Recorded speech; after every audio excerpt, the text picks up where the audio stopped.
Je viens t'offrir, Seigneur, ce que j'ai de meilleur. Je viens t'offrir ma vie. Oui, à toi, Jésus-Christ. Et même si je suis fragile, et même si c'est difficile, je viens t'offrir, Seigneur, ce que j'ai de meilleur. Ce que j'ai de meilleur. Je viens t'offrir ma vie. Oui, à toi, Jésus-Christ. Oui, à toi, Jésus-Christ. Je viens encore une fois. Je viens t'offrir, Seigneur, ce que j'ai de meilleur. Ce que j'ai de meilleur. Je viens t'offrir ma vie. Oui, à toi, Jésus-Christ. Oui, à toi, Jésus-Christ. Et même si je suis fragile, je chanterai gloire à l'Éternel. Je chanterai louange à son nom. je chanterai Dieu. Je chanterai Dieu, mon essentiel. Je chanterai en l'honneur de son nom. Je chanterai gloire encore une fois de plus avec nos mains levées. Je chanterai gloire. Il est merveilleux. À Il est grand. Il est puissant. Il est merveilleux. Je chanterai louange en son nom. Je chanterai Dieu, mon essentiel. Je chanterai en l'honneur de son nom. Que le Seigneur Jésus-Christ vous bénisse. Donc aujourd'hui, nous allons avoir notre réunion. Nous allons écouter le prophète. J'aimerais bien qu'on écoute le message sur la foi. Parce que la Bible dit, sans la foi, il nous est impossible de lui être agréable. Parce qu'il faut que celui qui s'approche de l'Éternel croit d'abord que l'Éternel existe et qu'il est le rémunérateur de ceux qui le cherchent. J'aimerais bien introduire cette portion de la foi à partir de l'écriture que Frère Branham va prendre et nous allons prendre juste 30 minutes. Que Dieu vous bénisse. Nous suivons le message, la foi. Now, tonight, just few remarks from God's eternal and blessed Word. And I would like to read just a portion of it here found in the book of St. Mark, in the 11th chapter of St. Mark. Maintenant, ce soir, juste quelques remarques de la parole éternelle et bénie de Dieu. Et je voudrais en lire juste un passage ici, qui se trouve dans le livre de Marc, au chapitre 11 de Marc. I want to talk on faith just for a few moments, because many of you standing, your limbs will be cramping. I want to begin at the 20th verse. I want to read it from the original Greek lexicon. Je veux parler sur la foi, juste pendant quelques instants, parce que beaucoup d'entre vous sont debout, vous aurez mal aux jambes. Je veux commencer au verset 20. Je veux le lire d'après le lexique du grec original. And in the morning, as they passed by, they saw the fig tree dried up from the roots. And Peter, calling to remembrance, said unto him, Master, behold, the fig tree which thou did curse is withered away. Jesus answering said unto them, Have faith in God. Et le matin, comme ils passaient, ils virent le figuier séché depuis les racines. Et Pierre, se ressouvenant de ce qui s'était passé, lui dit, Rabbi, voici le figuier que tu as maudit est sec. Jésus répondant leur dit, Ayez foi en Dieu. For verily I say unto you, that whosoever shall say unto this mountain, Be removed and cast into the sea, and shall not doubt in his heart, but believe that those things which he saith is coming to pass, he shall have whatsoever he saith.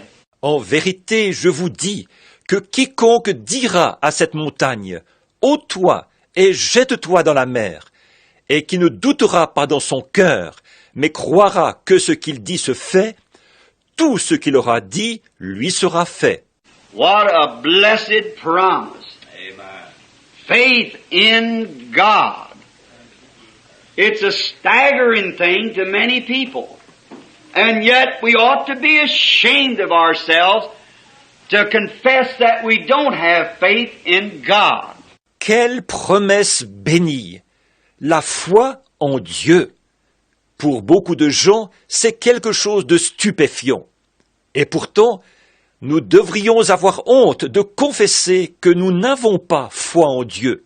First, there is cowards who die 10,000 deaths while they're here on earth, and a hero never dies.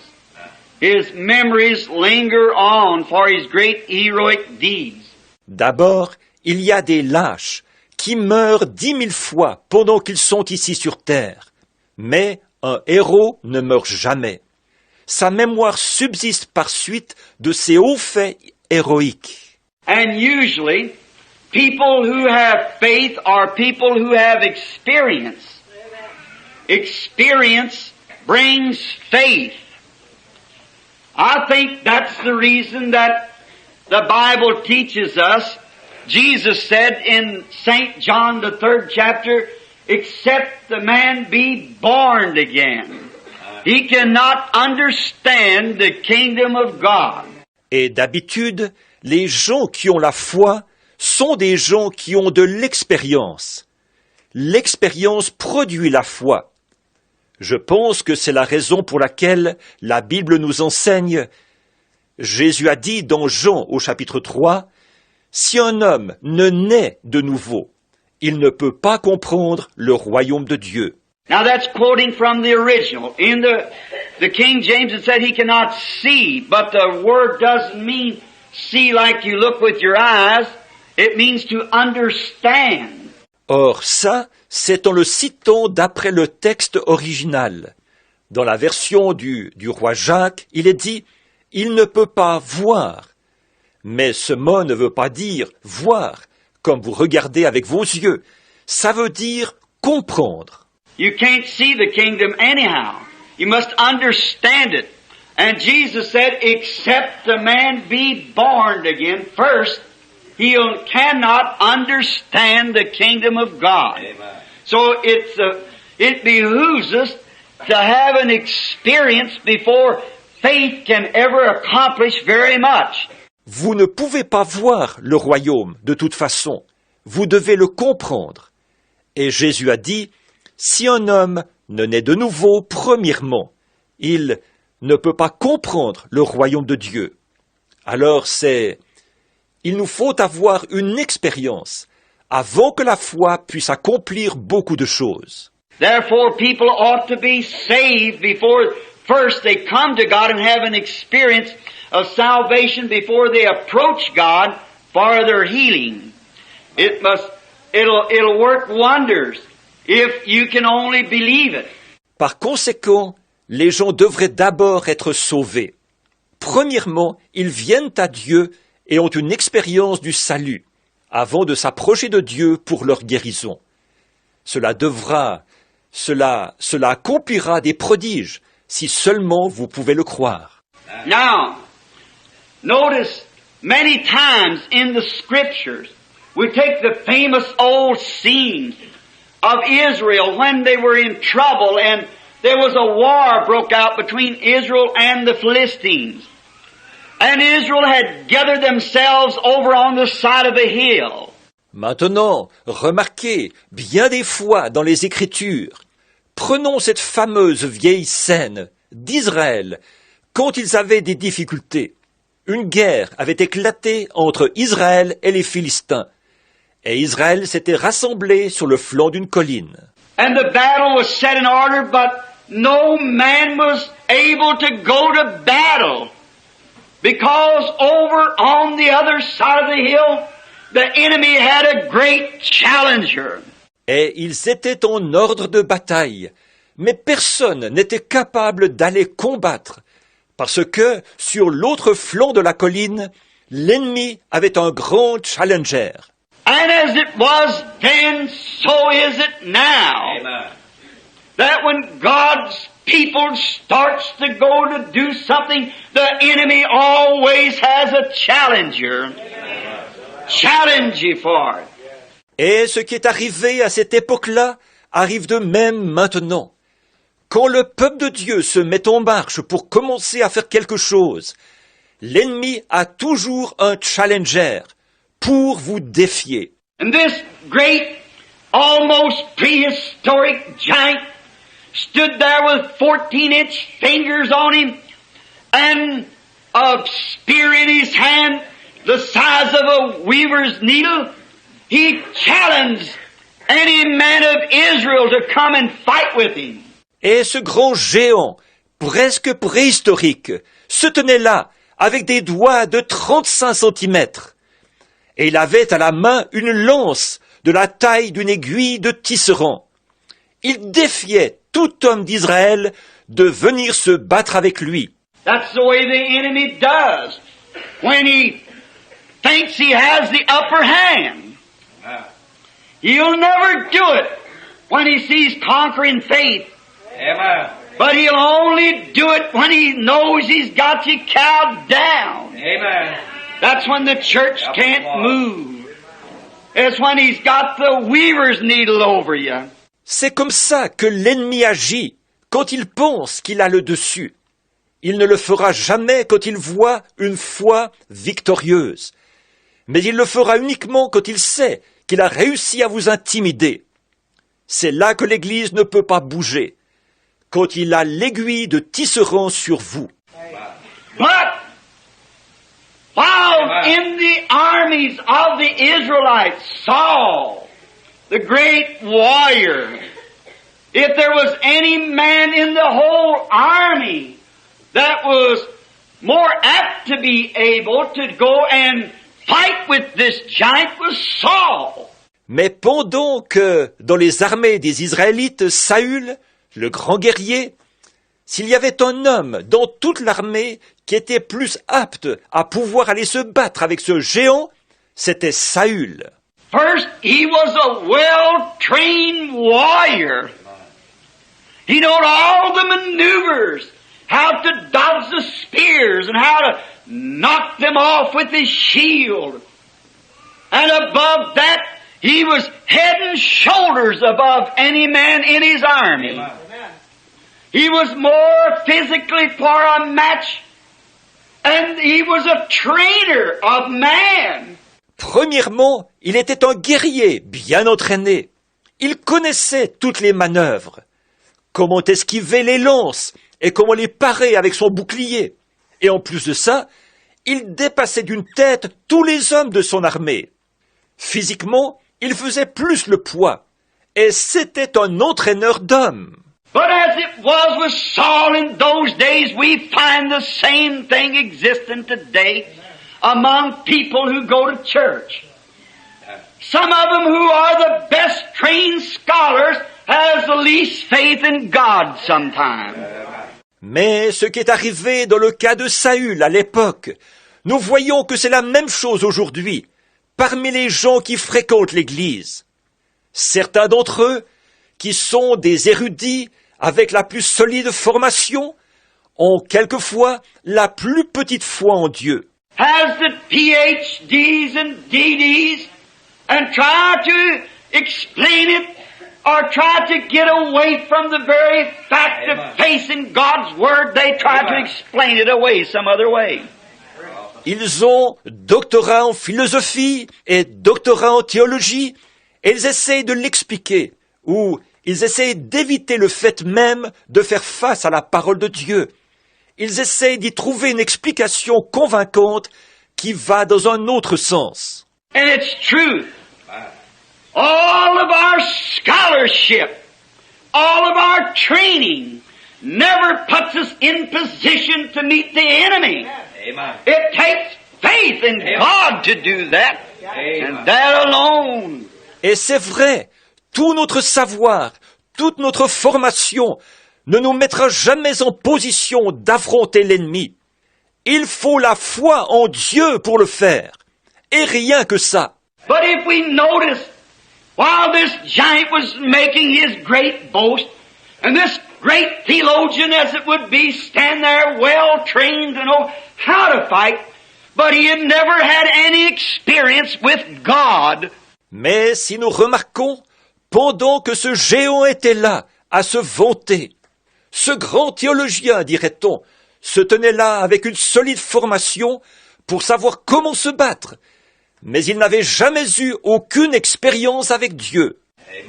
It's such a pity today to see men and women who've lived in church, been brought up in this cradle roll, and knows the Bible well, but yet has never witnessed an experience with God.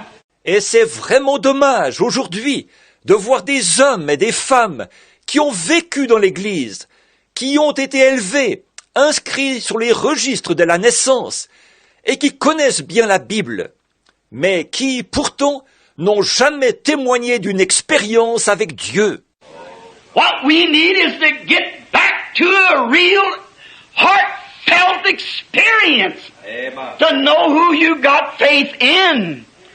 Not some writings, but the true and the living God who lives now. Ce dont nous avons besoin, c'est de revenir à une expérience qui touche vraiment le cœur, pour savoir en qui vous croyez. Non pas des écrits, mais le Dieu vivant et vrai, qui vit maintenant.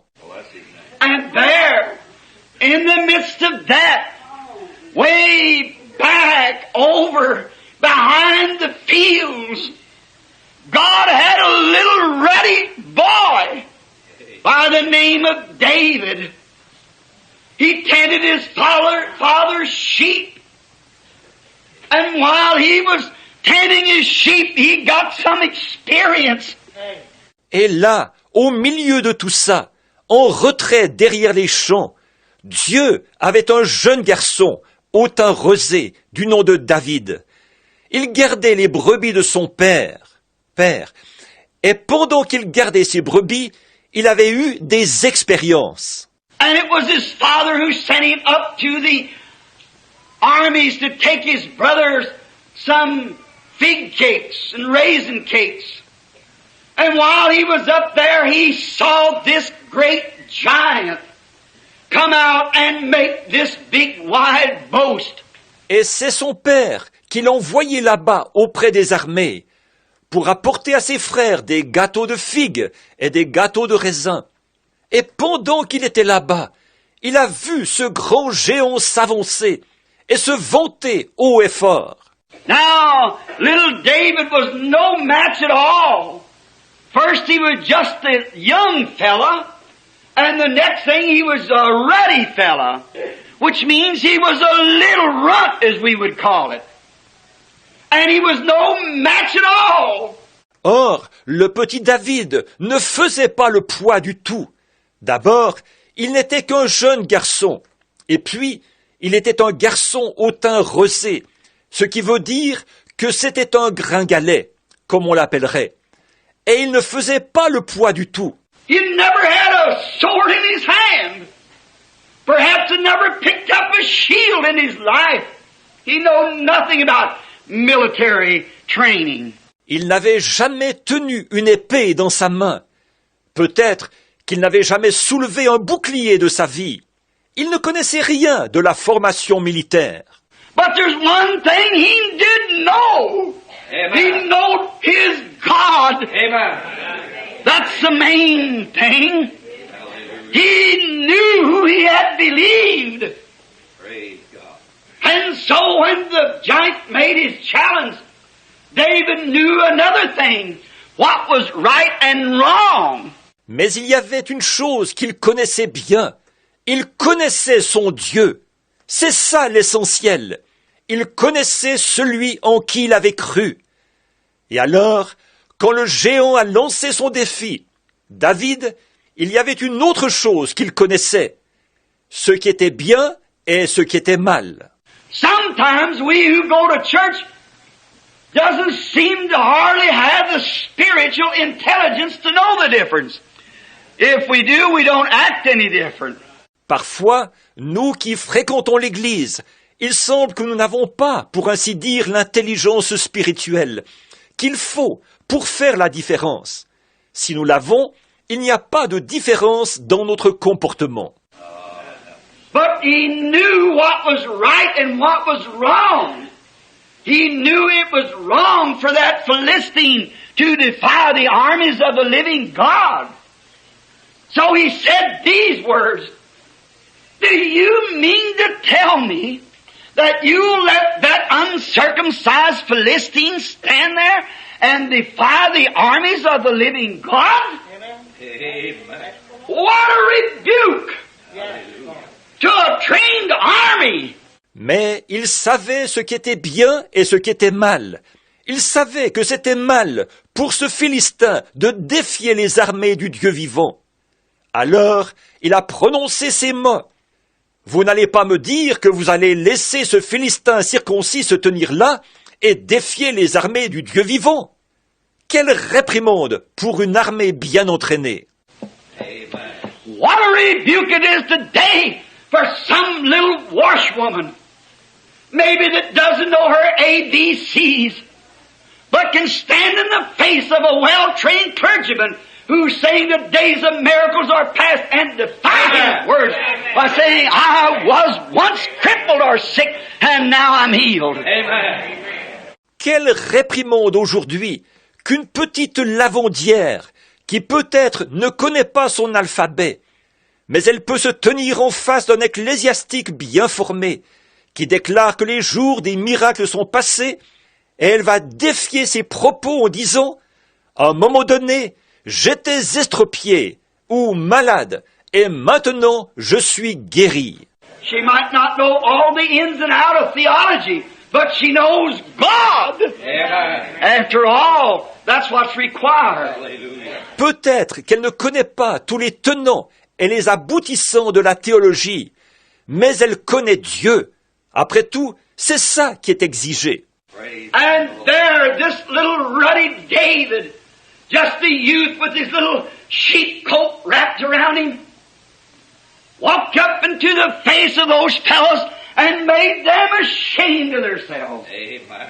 Et là, ce petit David au teint rosé, tout jeune, enveloppé de son petit manteau en peau de mouton, il s'est avancé devant ces gars-là et il leur a fait honte. He said, "You stand there, the trained army of the living God, and let that Philistine defy the armies of God." Amen. Said, "I'll go fight him myself." Amen. Oh, I love that courageous Amen. spirit in David. Il a dit, « Vous vous tenez là, l'armée bien entraînée du Dieu vivant, et vous laissez ce Philistin défier les armées de Dieu. » Il a dit, « J'irai le combattre moi-même. » Oh, j'aime cet esprit courageux de David. And Saul tried to educate him and put him on a ecclesiastical jacket, but it didn't feed him. He Amen. said, "Take this thing off of me. I don't know how to say amen the way you do, and neither do I know your theology. Let me go with that Amen. what I've had experience by." Et Saül a essayé de l'instruire, et il lui a fait mettre une veste ecclésiastique, mais ça ne lui allait pas. Il a dit, « Débarrassez-moi de ça. Je ne sais pas dire « Amen » comme vous, et je ne connais pas non plus votre théologie. Laissez-moi y aller avec ce que j'ai expérimenté. » Oh, a fellow said to me some time ago, he said, Brother Branham, your preaching is in vain, for there's no such a thing as divine healing. I said, this is one thing, brother. You just haven't been where we've walked. That's all. Oh, un homme m'a dit il y a quelque temps, il m'a dit, « Frère Branham, votre prédication est en vain, car la guérison divine, ça n'existe pas. » J'ai dit, « Ce qu'il y a, frère, c'est tout simplement que vous n'avez pas été là où nous avons marché. Voilà tout. » For you're just too late to tell us now. We've already found it and witnessed it around the world. The great revival of the outpouring of the Holy Spirit to bring forth signs and wonders to fulfill the Word of God in these last days. En effet, vous arrivez vraiment trop tard pour nous dire ça maintenant. Nous l'avons déjà trouvé et nous en avons témoigné dans le monde entier. Le grand réveil de l'effusion du Saint-Esprit pour produire des signes et des prodiges, pour accomplir la parole de Dieu dans ces derniers jours. And this little fella took these old degrees off of him, walked out there and he said, looky here, here's why I'm going out. I know who I have believed. Amen. Et ce petit homme s'est débarrassé de ses vieux diplômes. Il s'est avancé et il a dit, « Écoutez, voici pourquoi j'y vais. Je sais en qui j'ai cru. » Saul knew nothing about that, though he went to church every Sabbath. And he might have done all the religious things that the rest of them done. But he had never had an experience. Saül, de ça, il n'en savait rien. Pourtant, il allait à l'église tous les sabbats. Et peut-être qu'il pratiquait tous les actes religieux comme les autres. Mais il n'avait jamais eu d'expérience. And what happened? David said, when I was tending my father's sheep, out there when I walked down to the green pastures and by the still waters, I learned of a God who made the heavens and earth. Et qu'est-ce qui s'est passé? David a dit, quand je gardais les brebis de mon père, quand je marchais là-bas dans les verts pâturages et près des eaux paisibles, j'ai appris au sujet d'un Dieu qui a fait les cieux et la terre. And I was responsible for my papa's few sheep.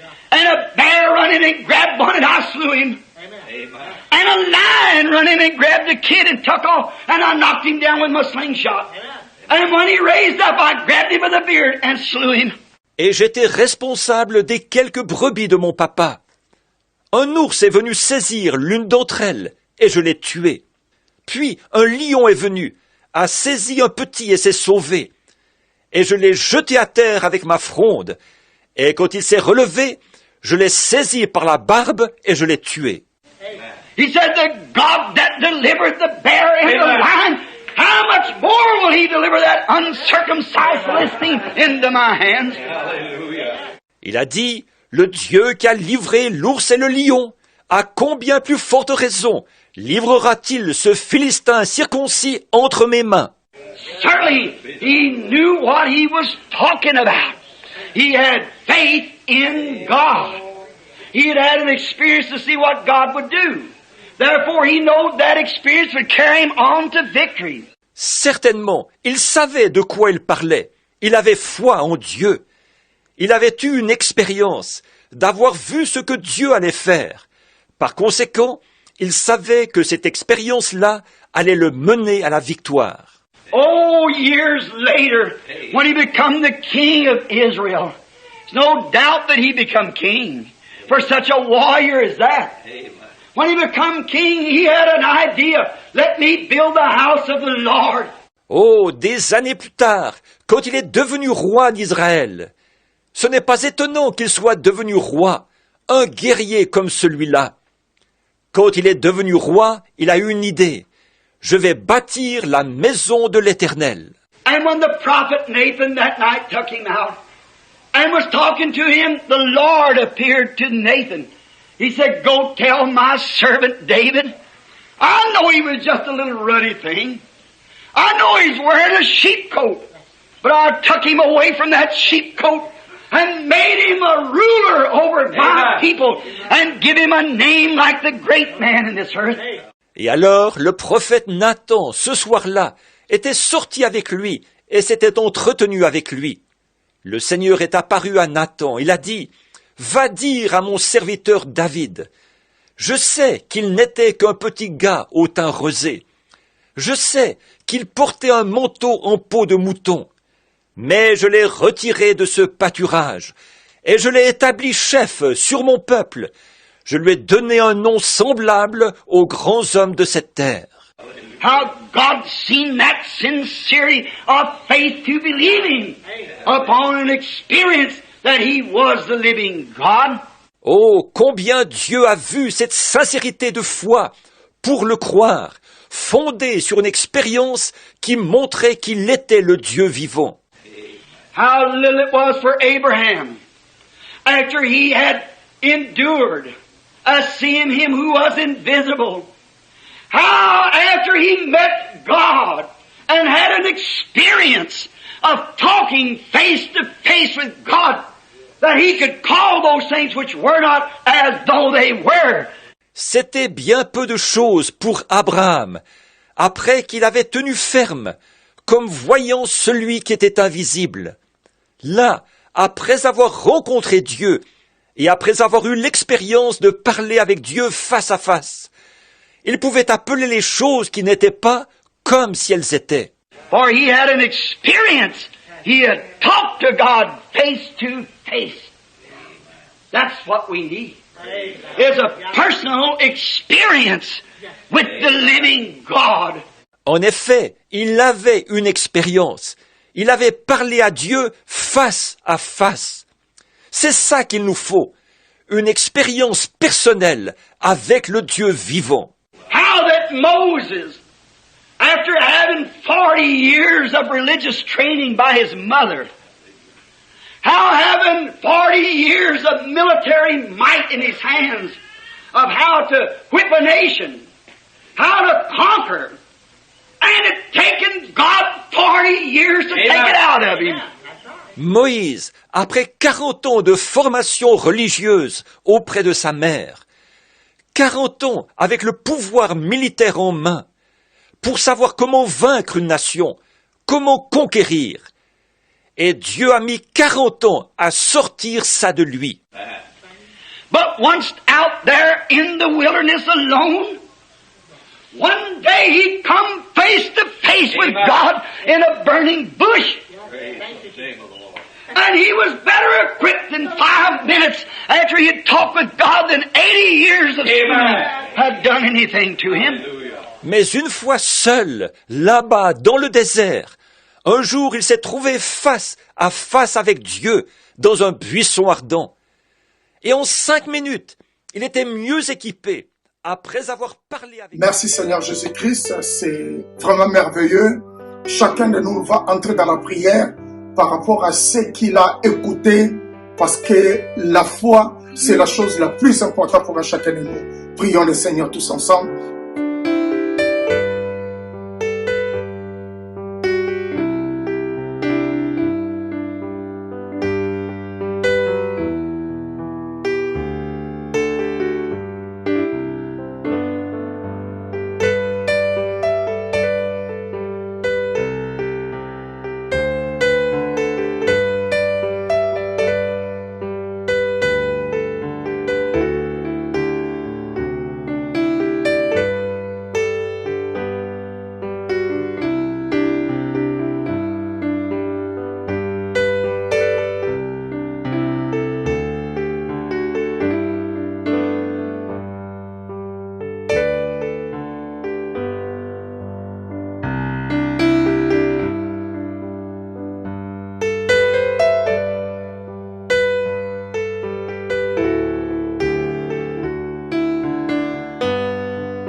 Dieu notre Père céleste, créateur de cieux et la terre, donateur de tout ce qui est parfait, excellent. Tu vois, tes enfants, ils ont entendu ce message sur la foi qui est une ferme assurance, Seigneur Dieu, la foi qui regarde à l'invisible. Je te demande, Seigneur, de les aider, de nous aider, Père céleste, pendant que nous sommes dans ce temps où la destruction est complète et totale, où il y a l'incertitude partout, Seigneur, où il y a un manque de foi, Seigneur. Toi, tu t'as posé la question, trouverai-je la foi à mon retour? Seigneur, tu as besoin de trouver des hommes et des femmes qui savent qui ils sont, d'où ils viennent et où ils vont. Sois avec tes enfants pendant qu'ils continuent dans la prière et que ta grâce leur soit favorable. Assiste-nous, Seigneur. Aide-nous pour ta gloire, Jésus-Christ. Restaure, renouvelle, Seigneur. Ouvre les églises des cieux. Affermis, Seigneur Dieu Tout-Puissant, avec la foi parfaite, la foi dans la parole, au nom du Seigneur Jésus-Christ. Merci, Père Céleste. Que ton nom soit béni, que ton nom soit élevé, simplement pour ta gloire. Prions, continuons de prier, simplement pour la gloire du Seigneur Jésus-Christ.